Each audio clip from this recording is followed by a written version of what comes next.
सुप्रभात देवियों और सज्जनों, मैं कर्नल सोफिया कुरैशी और मेरे साथ विंग कमांडर व्योमिका सिंह आज आपको 6 से 7 मई 2025 की रात পহেলগাঁয়ে জঙ্গি হামলার জবাবে পাকিস্তানে প্রত্যাঘাত করেছে ভারত। সামরিক অভিযানের নাম দেওয়া হয়েছে অপারেশন সিঁদুর। ভারতীয় সেনার এই সংক্রান্ত সাংবাদিক বৈঠকে উপস্থিত ছিলেন কর্নেল সোফিয়া কুরেশি।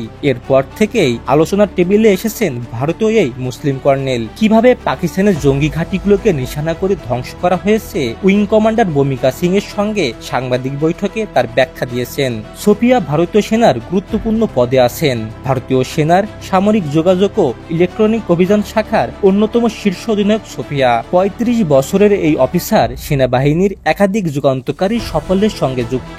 ২০১৬ সালে প্রথম খবরের শিরোনামে এসেছিলেন তিনি। ওই বছর ১৮টি দেশের সামনে ভারতীয় সামরিক মহড়ার ৪০ সদস্যের ভারতীয় সেনা দলকে নেতৃত্ব দিয়েছিলেন সোফিয়া। প্রথম মহিলা হিসাবে এই কৃতিত্ব তিনি অর্জন করেন। ভারতীয় সেনাবাহিনীর সঙ্গে সোফিয়ার পরিবারের সম্পর্ক বহুদিনের। সোফিয়ার দাদা ও বাবা দুজনেই সেনাবাহিনীর সদস্য ছিলেন। সোফিয়ার স্বামীও সেনা কর্মকর্তা।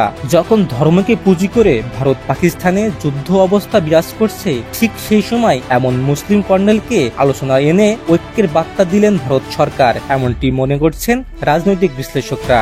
শাফেদ Hossain Shaon, Voice of tiger.